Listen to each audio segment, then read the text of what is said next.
গোটা বাংলাদেশে একটি আবহাওয়ার ভিত্তিক অশান্তি বিরাজ করছে। অত্র মহল্লা, অত্র অঞ্চল এর থেকে খালি নয়, এর বিপরীত নয়।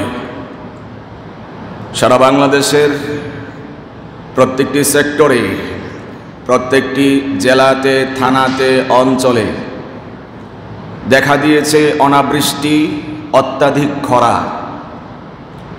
আমরা জানব এর নেপথ্যে কি কারণ রয়েছে, কি রহস্য নিহিত রয়েছে। তার এক কথায় সরল জবাব হচ্ছে, কোরআনে কারিমে আল্লাহ রাব্বুল আলামিন জবাব দিয়েছেন, যাহারাল ফাসাদু ফিল বাররি ওয়াল বাহরি বিমা কাসাবাত আইদিন নাস। আল্লাহ বলছেন, জলে স্থলে যত বিপর্যয় দুর্যোগ দেখা দেয়, এই সব কিছু হচ্ছে তোমাদের আমলনামার ফলাফল স্বরূপ। তোমাদের কৃতকর্মের কারণে জলে স্থলে আল্লাহ রাব্বুল আলামিন এই ধরনের দুর্যোগ, দুর্বিপাক এবং বিপর্যয় দিয়ে থাকেন। তাহলে এক কথায় আমরা স্বীকার করতে পারি, কোরআনের ভাষ্য মতে আমাদের অন্যায়, অবিচার, জুলুম, নির্যাতন, পাশবিকতা এবং আল্লাহর প্রতি নাফরমানি, এই সব কিছু যখন আমাদের ভিতরে প্রতিযোগিতামূলকভাবে কাজ করে যাচ্ছে, আমরা যখন জাহান্নামে যাওয়ার জন্য প্রতিযোগিতা করছি, আমরা যখন পাপের দরিয়ায় হাবুডুবু খাচ্ছি, যে আল্লাহ আমাকে পৃথিবীতে বিশেষ মাকসাদ দিয়ে প্রেরণ করলেন, সেই আল্লাহকে যখন আমরা ভুলে গিয়ে নিজেদের খেয়াল খুশি মতো যাবতীয় পাপাচারে লিপ্ত হয়েছি, ঠিক তখনই আল্লাহ অনেক সহ্য করার পরে আমাদের প্রতি নারাজ হয়েছেন, এতে কোনো সন্দেহ নাই। নারাজ হয়েছেন এই মর্ম বহন করে আমার তেলাওয়াতকৃত আয়াতটি, যাহারাল ফাসাদু ফিল বাররি ওয়াল বাহরি বিমা কাসাবাত আইদিন নাস।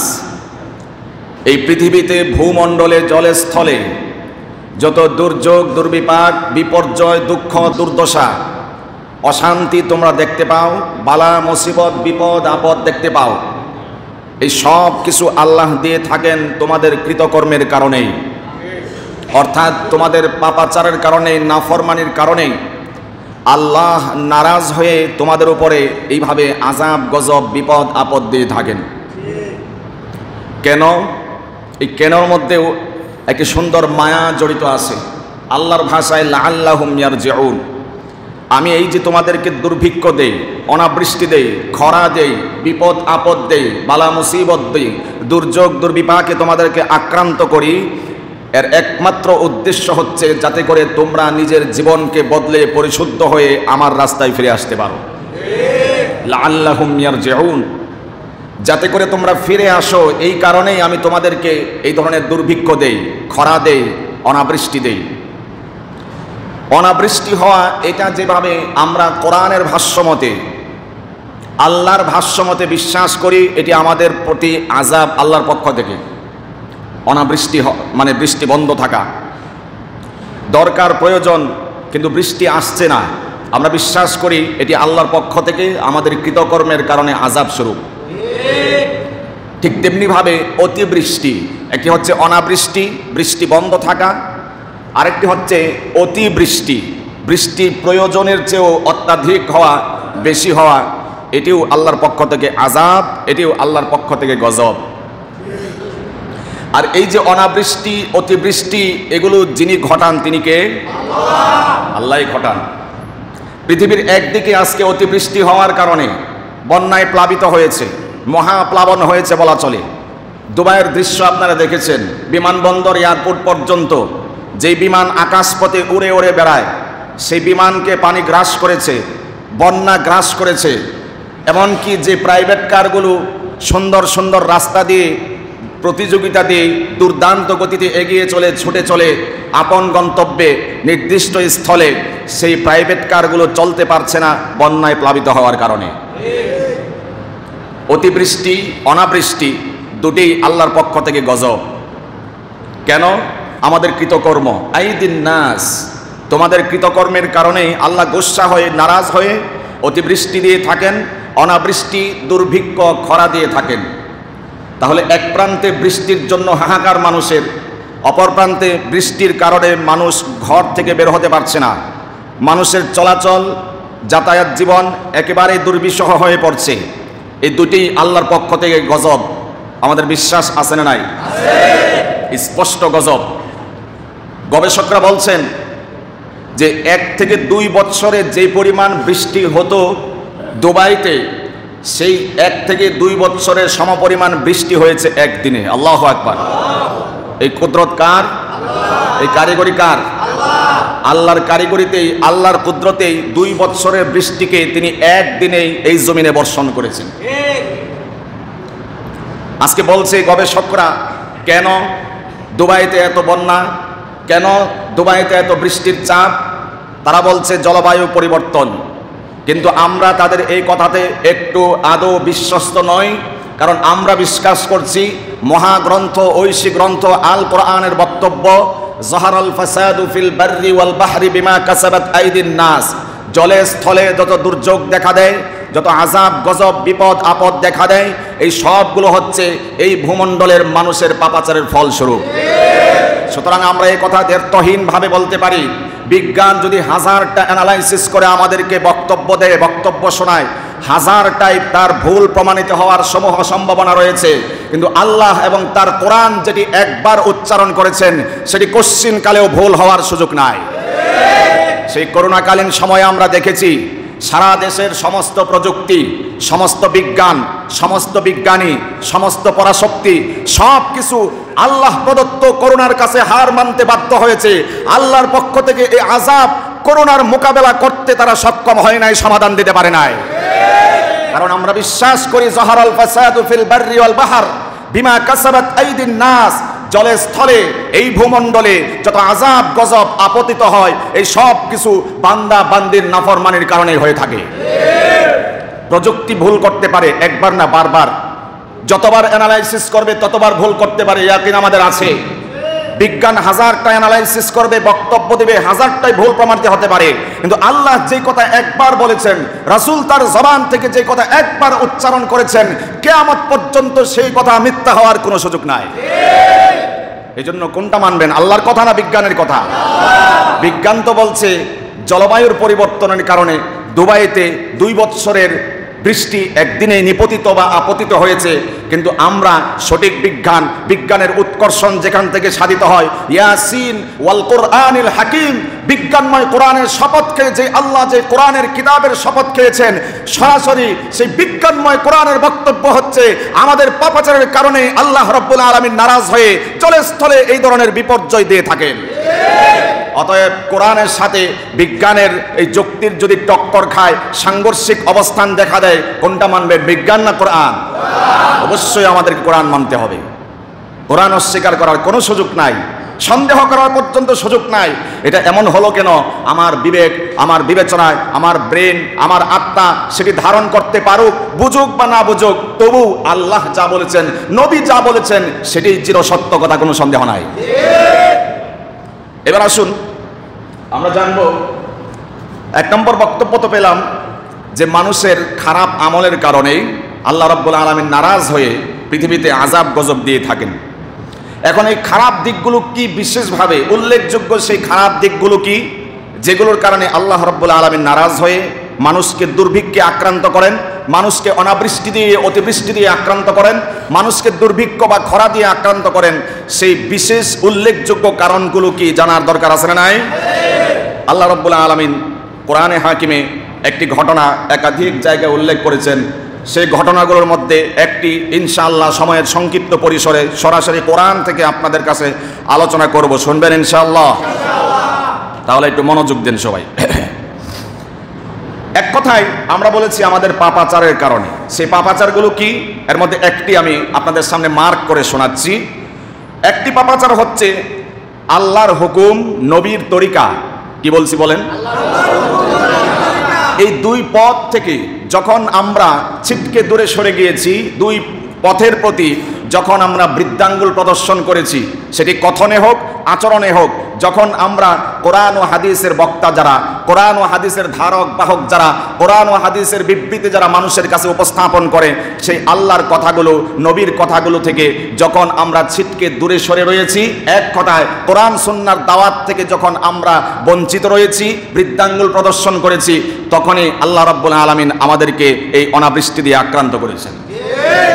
এবং অতীতেও তিনি এইভাবে আক্রান্ত করতেন। যখন আল্লাহর দাওয়াতগুলো পয়গম্বররা মানুষের কাছে প্রচার করতেন, তারা অ্যাকসেপ্ট করতো না, তখন আল্লাহ রাব্বুল আলামিন কাউকে অতিবৃষ্টি দিয়ে মহাপ্লাবনে বন্যায় আক্রান্ত করেছেন, আবার কাউকে অনাবৃষ্টি দিয়েও সময়ের পর সময়, বৎসরের পর বৎসর আক্রান্ত করেছেন। এমন এক নাফরমান গোষ্ঠী হচ্ছে আদ সম্প্রদায়। কোরআনে এই আদ সম্প্রদায়ের কথা অনেকগুলো সূরাতে বিবৃত হয়েছে। আদ সম্প্রদায়ের যে পয়গম্বর ছিলেন, নবী ছিলেন, নাম ছিল হুদ আলাইহিস সালাতু ওয়াস সালাম। কি নাম ছিল একটু বলুন কষ্ট করে? এই হুদ নবীর শানে পুরা একটি সূরা আল্লাহ রাব্বুল আলামিন কোরআনে হাকিমে অবতীর্ণ করেছেন। সুবহানাল্লাহ। কত দামি নবী হলে নবীর নামে সূরা অবতীর্ণ হয়। আর সেই আদ সম্প্রদায় কতটা অবাধ্য আর নাফরমান হলে তাদের কথা আল্লাহ রাব্বুল আলামিন জাতিকে শিক্ষা দেওয়ার জন্য কোরআনে স্থান করে দিয়েছেন। আল্লাহ রাব্বুল আলামিন কোরআনে হাকিমে ইরশাদ করেন, وَإِلَى عَادٍ أَخَاهُمْ هُودًا قَالَ يَا قَوْمِ اعْبُدُوا اللَّهَ مَا لَكُمْ مِنْ إِلَٰهٍ غَيْرُهُ إِنْ أَنْتُمْ إِلَّا مُفْتَرُونَ। আল্লাহ বলছেন যে আমি আদ সম্প্রদায়ের কাছে পয়গম্বর করে পাঠিয়েছিলাম তাদের এই নবী, তাদের এই সম্প্রদায়ের একজন ব্যক্তি, নবী, পয়গম্বর, তার নাম ছিল হুদ আলাইহিস সালাতু ওয়াস সালাম। তিনি আদ সম্প্রদায়ের কাছে এসে নবুয়ত প্রাপ্তির পরে দাওয়াত দিলেন, ইয়া কওম উবুদুল্লাহ মা লাকুম মিন ইলাহিন গায়রু। তিনি তার জাতিকে উদ্দেশ্য করে বললেন, এক আল্লাহর ইবাদত করো, তাওহীদের দাওয়াত দিলেন। সমস্ত পয়গম্বরের একটি দাওয়াত ছিল আল্লাহ ভোলা মানুষকে, তাওহীদ থেকে ছিটকে পড়া মানুষকে, আত্মভোলা মানুষকে আল্লাহমুখী করে দেওয়া। এটি সমস্ত পয়গম্বরের এক নম্বর দাওয়াতের মিশন ছিল। বললেন উবুদুল্লাহ, ইবাদত করতে হবে কার? আল্লাহর ইবাদত করতে হবে। মা লাকুম মিন ইলাহিন গায়রু, তার কারণ হচ্ছে আল্লাহ ছাড়া তোমাদের দ্বিতীয় কোনো ইলাহ নাই, উপাস্য নাই, আইনদাতা নাই, বিধানদাতা নাই। চিল্লায় বলেন ঠিক কিনা? আল্লাহর পয়গম্বর তাদেরকে দাওয়াত দিচ্ছেন, ইয়া কওম উবুদুল্লাহ, এক আল্লাহর ইবাদত করো। তার কারণ হচ্ছে মা লাকুম মিন ইলাহিন গায়রু, আল্লাহ ছাড়া তোমাদের দ্বিতীয় আর কোনো ইলাহ নাই, মাবুদ নাই। এজন্য একমাত্র ইবাদত করতে হবে কার? আল্লাহর ইবাদত করতে হবে। তিনি জাতিকে আরো সুন্দর ভাষায় দাওয়াত করছেন আল্লাহমুখী করার জন্য। তিনি বলছেন, ইয়া কওম লা আসআলুকুম আলাইহি আজরা, এই যে আমি তোমাদেরকে দাওয়াত দিচ্ছি তাওহীদের, একত্ববাদের, উলুহিয়াতের, এক আল্লাহর প্রতি দাওয়াত দিচ্ছি, এটার জন্য তোমরা আমাকে মনে করো না যে তোমাদের থেকে আমি কোনো প্রতিদান চাই, বিনিময় চাই, হাদিয়া তোহফা চাই, কোনো ভাতা চাই, ভাড়া চাই, বেতন চাই, উজরত চাই, কিচ্ছু চাই না। আমি তোমাদেরকে নিঃস্বার্থভাবে এক আল্লাহর প্রতি দাওয়াত দিচ্ছি। তিনি আরো বললেন, ইন আজরিয়া ইল্লা আলাল্লাযী ফাতারানি, আরে তোমাদের কাছ থেকে আমি কি বিনিময় চাইবো, কি হাদিয়া চাইবো, কি ভাতা চাইবো? আমার ভাতা দিবেন তিনি যিনি আমাকে সৃষ্টি করেছেন। সুবহানাল্লাহ। তিনি বললেন যে যিনি আমাকে সৃষ্টি করেছেন তিনি আমাকে এই দাওয়াত দেওয়ার জন্য পূর্ণ প্রতিদান দান করবেন, তোমাদের থেকে আমি কোনো উজরত বিনিময় চাই না। সুবহানাল্লাহ। আফালা তাকিলুন, এরপরেও কি তোমরা বুঝবা না? তোমাদেরকে যে আমি নিঃস্বার্থভাবে দাওয়াত দিচ্ছি, কোনো স্বার্থ নাই, এক আল্লাহর দিকে তোমাদেরকে দাওয়াত দিচ্ছি, খামাখা তো আমার কষ্ট করার দরকার ছিল না, কিন্তু কেন আমি তোমাদের মতো হই নাই, বরং তোমাদেরকে আমি এক আল্লাহর প্রতি মুহতাজ করার জন্য দাওয়াত দিচ্ছি। এর জন্য তো তোমাদের কাছে কোনো বিনিময় চাইছি না, বরং আমার বিনিময় তো তিনিই দিবেন যিনি আমাকে ফাতারানি সৃষ্টি করেছেন। এই দাওয়াত দেওয়ার পরে তারা বলল, ইয়া হুদু মা জিতানা বিবাইয়িনাতি ওয়া মা নাহনু বিতারিকি আলিহাতিনা আন কাউলিক ওয়া মা নাহনু লাকা বিমুমিনিন। ও হুদ পয়গম্বর, মা জিতানা বিবাইয়িনা, তুমি তো শুধুমাত্র আমাদেরকে মৌখিক একটি দাওয়াত প্রেজেন্ট করছো, কিন্তু এর নেপথ্যে তো কোনো দলিল কিছু দেখতে পাচ্ছি না আমরা। তুমি যে এক আল্লাহর কথা বলছো, সেটার দলিল কি? দলিল দাও আমাদেরকে, দলিল সহকারে বলো। ওয়ামা নাহনু বিতারিকি আলিহাতিনা আন কাউলিকা ওয়ামা নাহনু লাকা বিমুমিনিন। যদি দলিল প্রমাণ দিতে না পারো, তাহলে তোমার মতো হুদের বক্তব্যে, কথায় আমরা এতদিন পর্যন্ত যাদের পূজা অর্চনা করে আসছি তাদেরকে ছাড়তে পারবো না। ওয়ামা নাহনু লাকা বিমুমিনিন, দলিল দাও, না হয় তোমাকে বিশ্বাস করি না।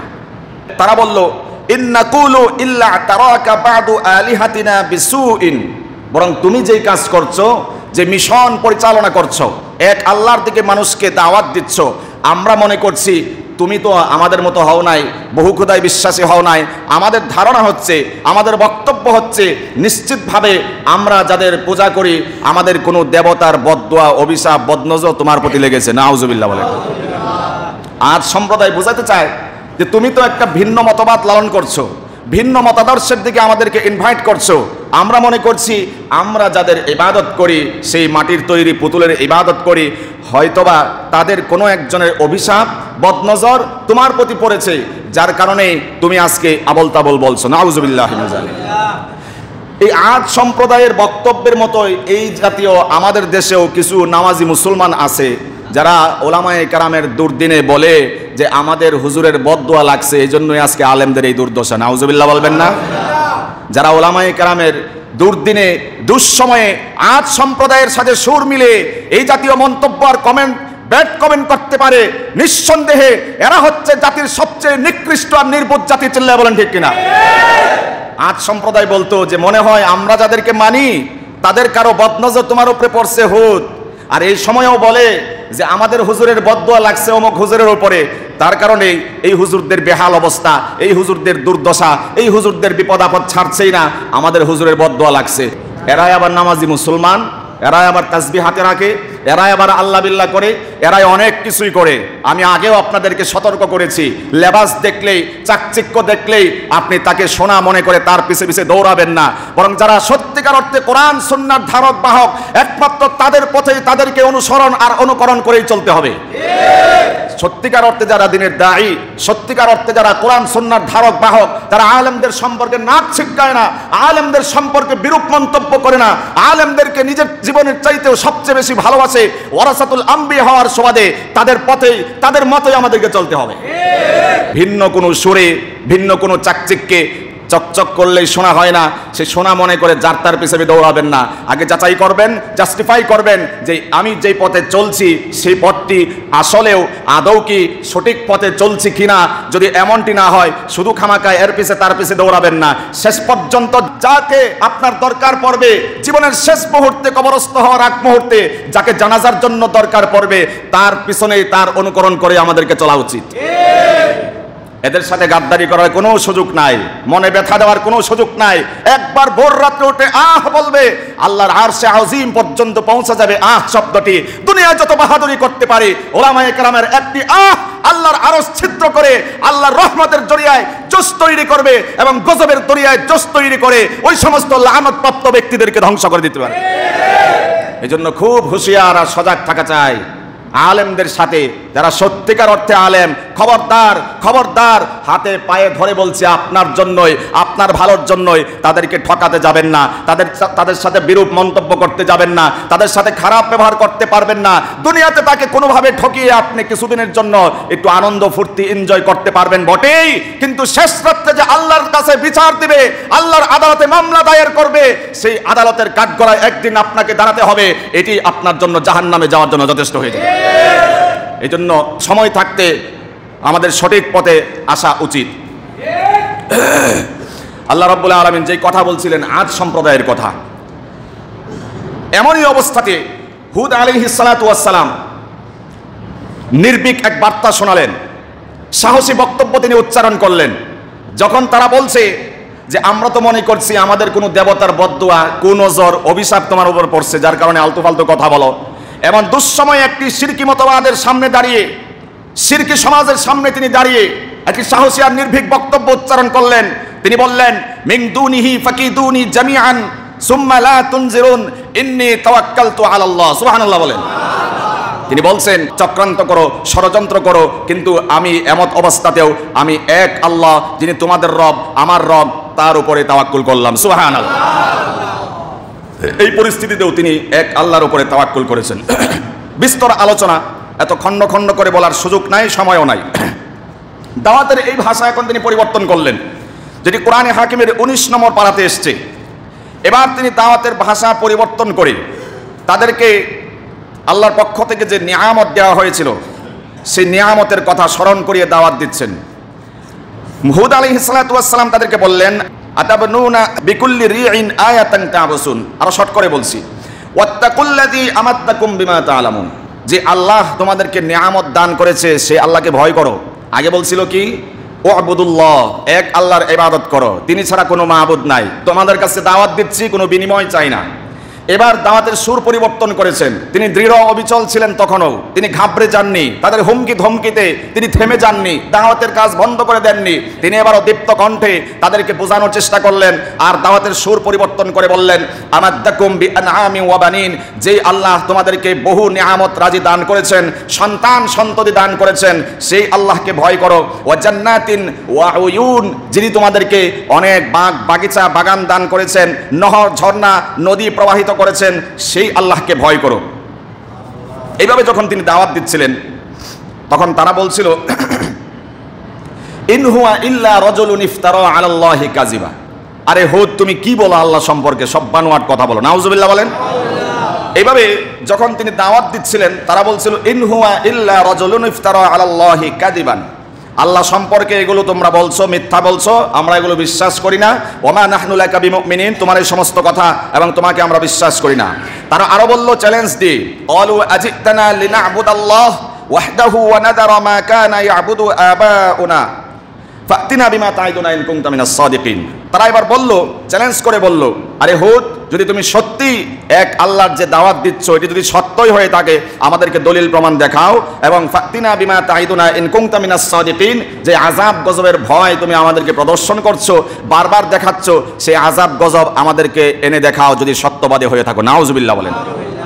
যখন এইভাবে চ্যালেঞ্জ করলো, আমরা আলোচনা শুনছিলাম দুর্ভিক্ষ অনাবৃষ্টি কেন হয় এই শিরোনামের উপরে, এবং আজ সম্প্রদায় কি কারণে তারা অনাবৃষ্টির সম্মুখীন হয়েছিল, আমরা পয়েন্টে চলে এসেছি। এক নম্বর কারণ হলো, গুনাহ করলে আল্লাহ নারাজ হয়ে দুর্ভিক্ষ দেন, বালা মুসিবত দেন। এর মধ্যে আমরা প্রথম পয়েন্ট বের করলাম যে দাওয়াত কবুল না করলে, আল্লাহ হুকুম এবং নবীর তরিকা অবলম্বন না করলে, গ্রহণ না করলে, তখন আল্লাহ অনাবৃষ্টি দিয়ে থাকেন। এর সপক্ষে একটি দালিলিক প্রামাণিক আলোচনা আমরা করছি, শুনছি। যখন তারা এভাবে নবীর সাথে চ্যালেঞ্জ করলো যে যদি সত্যই হয়ে থাকে আযাব গজব এনে দেখাও, যতক্ষণ না দেখাবে ততক্ষণ আমরা বিশ্বাস করি না।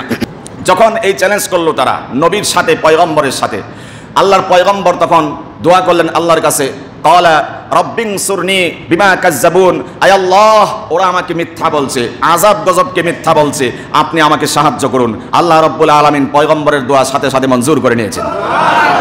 কিভাবে মঞ্জুর করেছেন?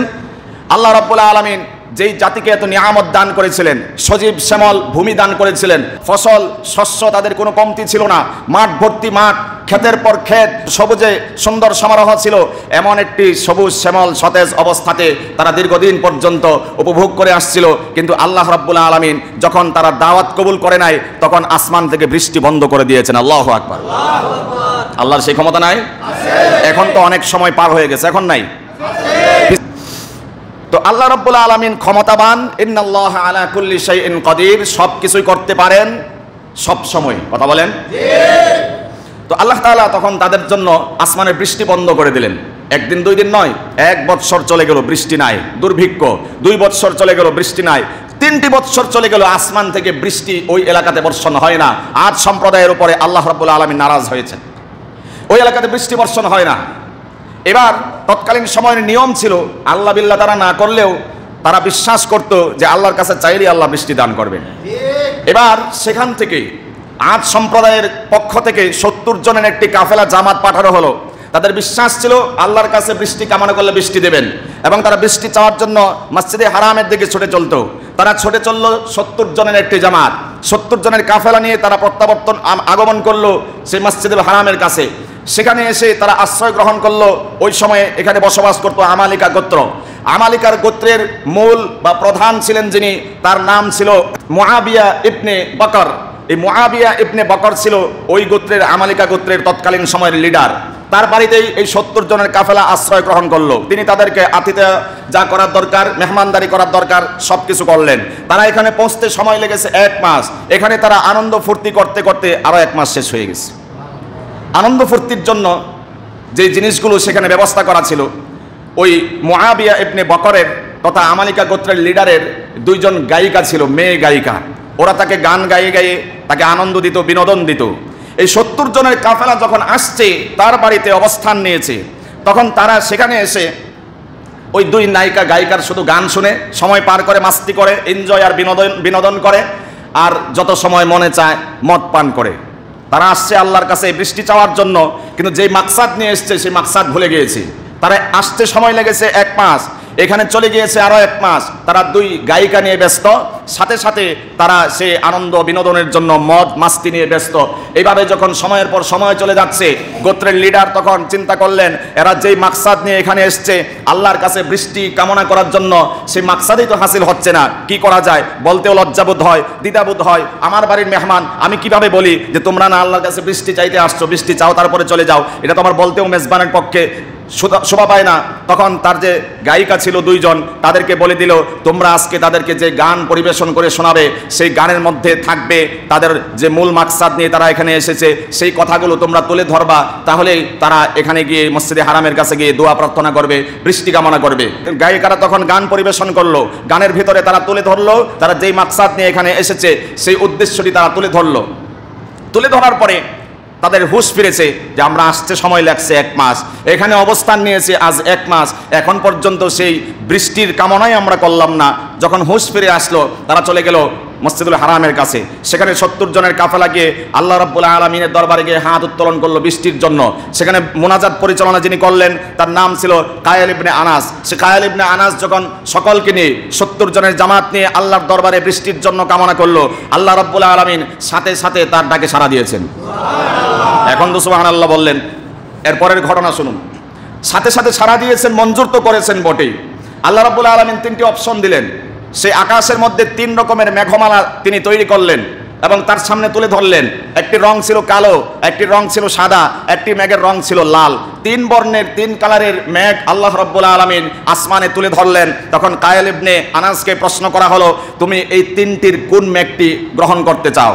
সে একটু চালাক চতুর, বলল যে কালো মেঘ গ্রহণ করতে চাই, কারণ কালো মেঘের মধ্যে বৃষ্টি বেশি হয়। আল্লাহ রাব্বুল আলামিনের পক্ষ থেকে গায়বী আওয়াজ আসলো, তুমি যেই মেঘটিকে পছন্দ করেছো এটি অত্যন্ত ছাই, কালো আকৃতির, এর মধ্যে রয়েছে আমার আযাব আর গজব। নাউযুবিল্লাহ। যখন এই ঘোষণা আসলো, এদিকে আসমানেও কালো মেঘ দেখা দিল। আজ সম্প্রদায় আনন্দে উল্লাসে মেতে উঠল যে এই তো 3 বছর পরে আমাদের জন্য আসমান থেকে বৃষ্টির ফয়সালা হয়েছে। এখন আমাদের ক্ষেত খামারগুলো আবারও সেই সজীব হবে, শ্যামল হবে, সুন্দর হবে, আবারও আমরা ক্ষেত খামারে চাষাবাদ করতে পারবো। তাদের আনন্দের কোনো শেষ রইল না। যখনই তারা এমনটি বলছিল, দেখছিল, হতাশা প্রকাশ করার পরিবর্তে তারা যখন আশ্চর্যান্বিত হয়ে বলছিল, ফালাম্মা রাআউহু আরিদাম মুস্তাকবিলা আওদিয়াতিহিম ক্বালু হাযা আরিদুম মুমতিরুনা।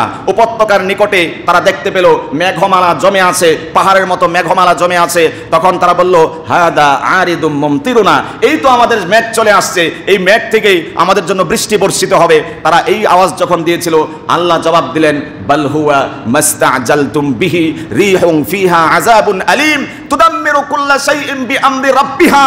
আল্লাহ রাব্বুল আলামিন বলছেন, যেটিকে তোমরা মেঘ মনে করছো, যেখান থেকে তোমরা বৃষ্টির আশা করছো, এটি মেঘমালা নয়, বৃষ্টি নয়, বরং এটি হচ্ছে যেই আযাব তোমরা ত্বরান্বিত চেয়েছিলে, বারবার কামনা করেছিলে আযাব দেখার জন্য, এর মধ্যে রয়েছে রিহুন ফিহা আযাবুন আলীম, প্রচন্ড ঝঞ্ঝা বায়ু বাতাস রয়েছে, এর মধ্যে রয়েছে মর্মান্তিক শাস্তি। নাউযুবিল্লাহি মিন যালিক।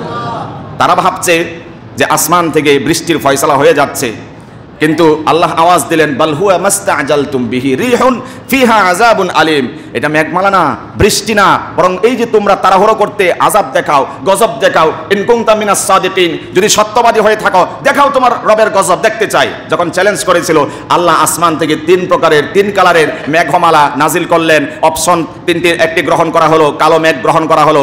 আল্লাহ রাব্বুল আলামিন জবাব দিলেন, রিহুন ফিহা আযাবুন আলীম তুদাম্মিরু কুল্লা শাইইন বিআমরি রাব্বিহা, তোমার রবের হুকুমে এই মেঘমালা তোমাদেরকে ধ্বংস করে ছাড়বে, শেষ পর্যন্ত কোনো সন্দেহ নাই।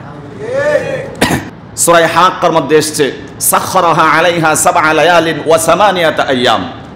এমন দুর্গম গতির মেঘ ঝঞ্ঝাবায়ু আল্লাহ তাদের উপরে অবতীর্ণ করলেন। সেই বাতাস, ঝঞ্ঝাবায়ু, ঝড় তুফান 1-2 দিন নয়, 7 রাত 8 দিন পর্যন্ত ধারাবাহিক চলমান ছিল। আল্লাহু আকবার। আল্লাহ সেই ক্ষমতা নাই? আর বাতাসের কি পরিমাণ ছিল একটু শুনুন। রাসূল সাল্লাল্লাহু আলাইহি ওয়াসাল্লাম হাদিসে পাকে ইরশাদ করেছেন, একটি আংটির যে সাইজ হয়, আকৃতি হয়, ধরন হয়, একটা আংটি যতটুকু বড় হয়, যতটুকু ফাঁকা বা স্পেস থাকে মাঝখানে, রাসূল বলেছেন এই পরিমাণ বাতাস দিয়ে আদ সম্প্রদায়কে আল্লাহ ধ্বংস করে দিয়েছিলেন। আরে জোরে বলেন সুবহানাল্লাহ। আল্লাহর কত পাওয়ার আর ক্ষমতা চিন্তা করুন। এতটুকু বাতাস দিয়ে এই বিশাল জাতিকে, যাদের সম্পর্কে বিভিন্ন রিওয়ায়াত পাওয়া যায়, কেউ কেউ বলেছেন 18 ফুট ছিল লম্বায়, কেউ বলছেন 30 ফুট প্রায়, এরকম বিভিন্ন ইখতিলাফ আছে। তো এই জাতিকে আল্লাহ ক্ষুদ্র বাতাস দিয়ে ধ্বংস করে দিয়েছেন। এমন ভাবে 7 রাত 8 দিন পর্যন্ত সেই বাতাস, ঝঞ্ঝাবায়ু, ঘূর্ণিঝড় প্রবাহমান ছিল। তাদেরকে আল্লাহ রাব্বুল আলামিন এমন কঠিন ভাবে গজব দিয়ে ধ্বংস করেছেন। এই জাতিকে জমিন থেকে আসমানের দিকে উঠালেন, শূন্যে অনেক সময় পর্যন্ত ঘোরালেন, ঘোরাতে ঘোরাতে ঘোরাতে এক পর্যায়ে নিচের দিকে আছাড় মারলেন।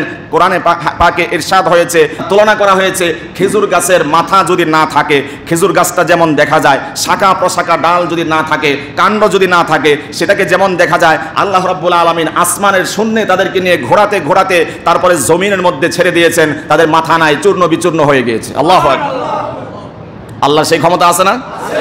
আল্লাহর সেই ক্ষমতা আছে। অপরাধ ছিল আল্লাহর দাওয়াত, নবীর দাওয়াত সারা গ্রহণ করতো না করার কারণে, নিজ মন চাহি জীবন যাপন করার কারণে 3 বছর পর্যন্ত আল্লাহ অনাবৃষ্টি দিয়ে তাদেরকে আক্রান্ত করেছেন। কাজে আমরাও বিশ্বাস করি আমাদের পাপাচার, দুরাচার, অবিচার, জুলুম, নির্যাতন যখন আমাদের সময়ে হারহামেশা চলছে আর চলছে, ঠিক তখনই আল্লাহ রাব্বুল আলামিন আমাদের উপরে নারাজ হয়ে আজকে দিনের পর দিন সারা দেশের মধ্যে খরা দিয়ে, দুর্ভিক্ষ দিয়ে, অনাবৃষ্টি দিয়ে আমাদেরকে আক্রান্ত করে রেখেছে।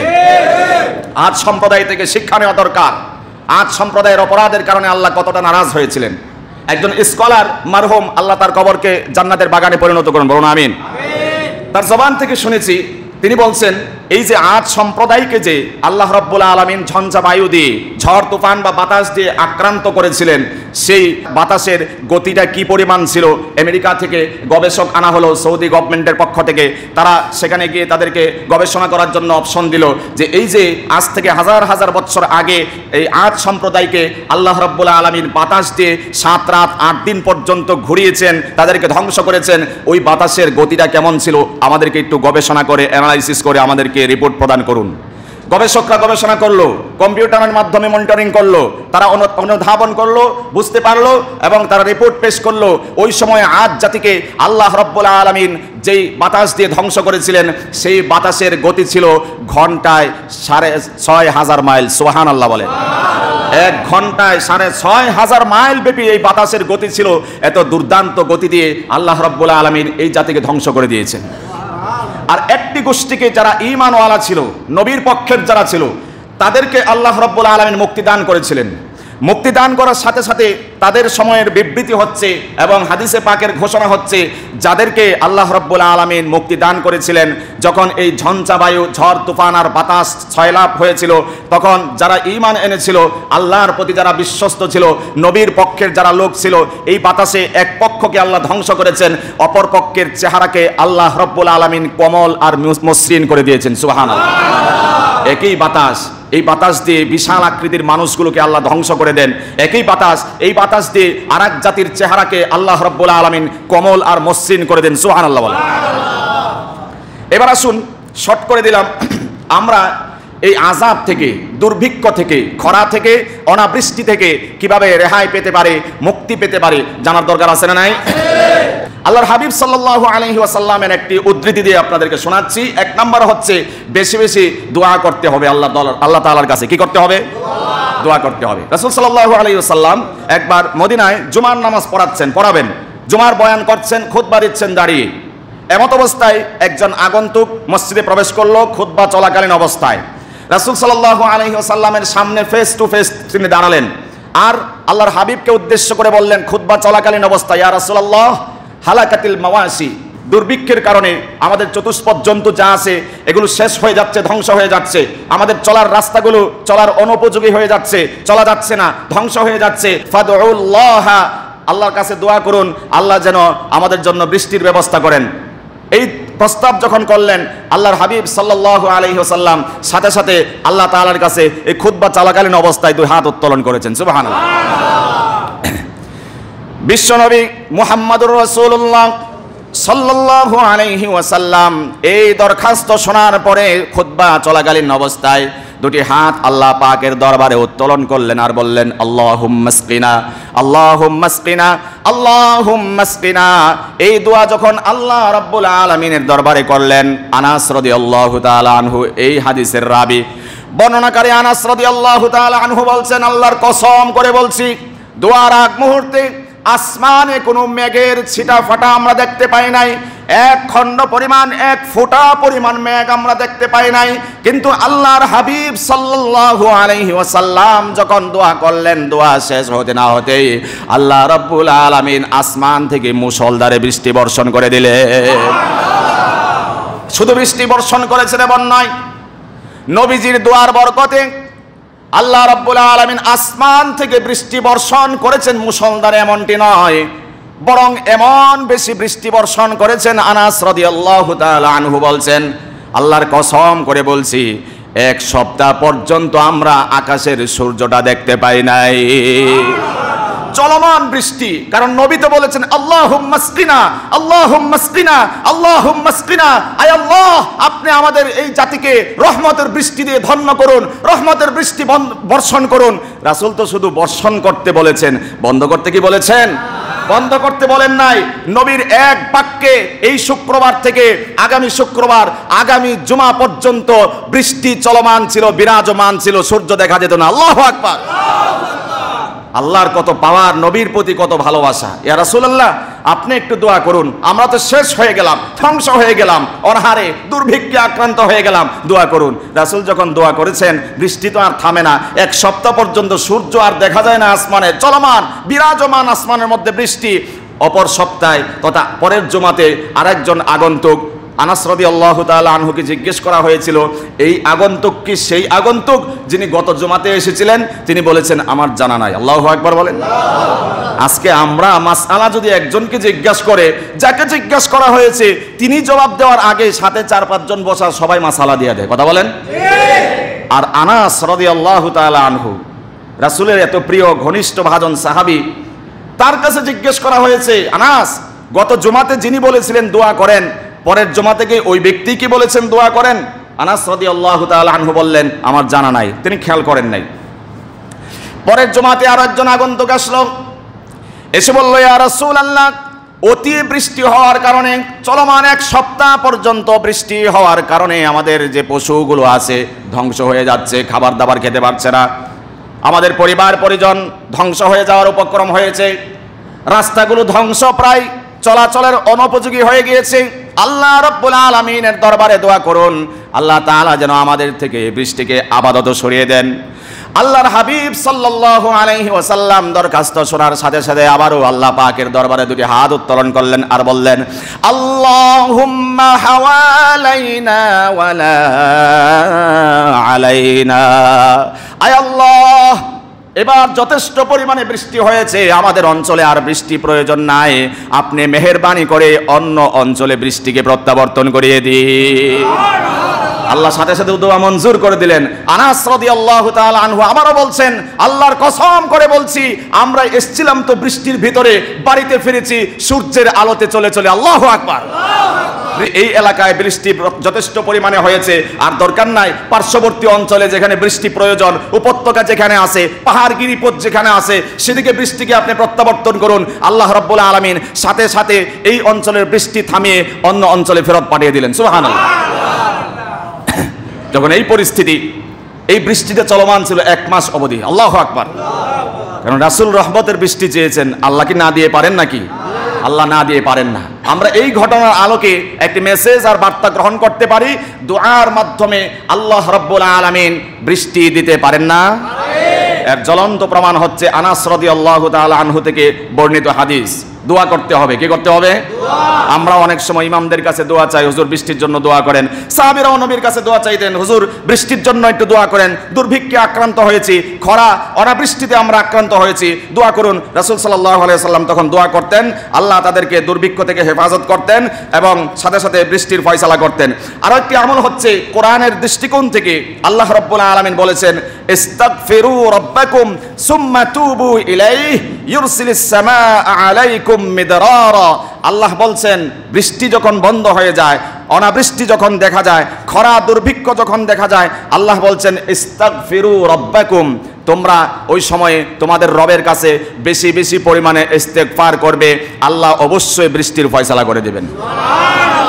আরেকটি কাজ করতে হবে, সুম্মা তুবু ইলাইহি, প্রথমে আল্লাহর কাছে ইস্তেগফার মানে ক্ষমা চাওয়া, আর সুম্মা তুবু ইলাইহি তারপরে আল্লাহর কাছে কায়মনোবাক্যে তওবা করতে হবে, অতীত গুনাহের প্রতি অনুতপ্ত হতে হবে, বর্তমানে সেটি না করার দৃঢ় পরিকল্পনাবদ্ধ হতে হবে, এরপরে সামনে আর এই কাজটি করা যাবে না, এটার নাম হচ্ছে তওবা। আল্লাহ বলছেন ইস্তাগফিরু রাব্বাকুম সুম্মা তুবু ইলাইহি, আগে আল্লাহর কাছে ক্ষমা চাও, মাগফিরাত কামনা করো, তারপরে তওবা করো।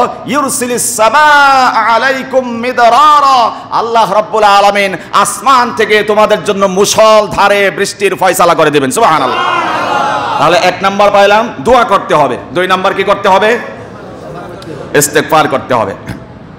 ইস্তেগফারের ফজিলত কি শুনুন, বিশ্বনবী বলেছেন আল্লাহর কোন বান্দা যদি আল্লাহ রাব্বুল আলামিনের দরবারে ক্ষমা প্রার্থনা করে, ইস্তেগফার করে, আল্লাহ রাব্বুল আলামিন 3টি পুরস্কার দিবেন। আল্লাহু আকবার। 1 নাম্বার পুরস্কার হচ্ছে গুনাহ করার পরে কেউ যদি আল্লাহ রাব্বুল আলামিনের দরবারে ক্ষমা প্রার্থনা করে, ইস্তেগফার করে, আল্লাহ রাব্বুল আলামিন জীবনের সমস্ত অভাব অনটন আর সংকট দূরীভূত করে দিবে। নবীজি আরো বলেছেন দুশ্চিন্তাগ্রস্ত যারা, টেনশন ফিল করি যারা, সারাক্ষণ যারা দুশ্চিন্তাগ্রস্ত থাকি, নবীজি বলেছেন বেশি বেশি ইস্তেগফার করো, আল্লাহ রাব্বুল আলামিন ইস্তেগফারের বদৌলতে দুশ্চিন্তা টেনশন দূরীভূত করে দিবে। নবীজি আরো বলেছেন কেউ যদি বেশি বেশি পরিমাণে ইস্তেগফার করে, ইস্তেগফার করার বদৌলতে আল্লাহ রাব্বুল আলামিন তাকে অকল্পনীয় উৎস থেকে রিজিকের ফয়সালা করে দিবেন। তাহলে ইস্তেগফার করা দরকার আছে না নাই? জোরে বলেন দরকার আছে না নাই? তাহলে আমরা যদি আল্লাহর দরবার থেকে চেয়ে আমরা ইস্তেগফার করতে পারি, আল্লাহর ভাষ্যমতে বৃষ্টি অবশ্যই আমরা পাবো ইনশাআল্লাহ। সুম্মা তুবু ইলাই, তওবা করতে হবে। তওবা করলে যে বৃষ্টি দেন, সে মূসা পয়গম্বরের ঘটনা আপনাদের সামনে আগে আলোচনা হয়েছে, এজন্য শুধু স্মরণ করিয়ে দিচ্ছি। মূসা পয়গম্বর বনি ইসরাইল সহ দুর্ভিক্ষে অনাবৃষ্টিতে আক্রান্ত হয়েছিলেন। এক ব্যক্তি 40 বছর পর্যন্ত খোদার নাফরমানি করেছিল। ওই ব্যক্তি মজলিসে থাকার কারণে আল্লাহ তাদের দোয়াকে কবুল করছিলেন না। যখন তিনি ওই মজলিসের ভিতরে আল্লাহ তাআলার কাছে তওবা করলেন, আল্লাহ রাব্বুল আলামিন সাথে সাথে আসমান থেকে রহমতের বৃষ্টির ফয়সালা করে দিলেন। সুবহানাল্লাহ। এজন্য আমাদের কাজ হবে বেশি বেশি আল্লাহর কাছে দোয়া করতে হবে, ইস্তেগফার করতে হবে, তওবা করতে হবে। আল্লাহ রাব্বুল আলামিন আমাদের জীবনের সমস্ত গুনাহ মাফ করে দিন, অচিরে আমাদের জন্য বৃষ্টির ফয়সালা করে দিন, বলুন আমিন।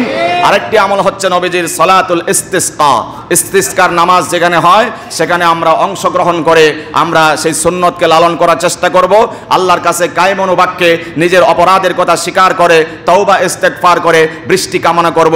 ইনশাআল্লাহ অচিরেই আল্লাহ আমাদের জন্য বৃষ্টি ফয়সালা করবেন। আল্লাহ কবুল করুন, বলুন আমিন।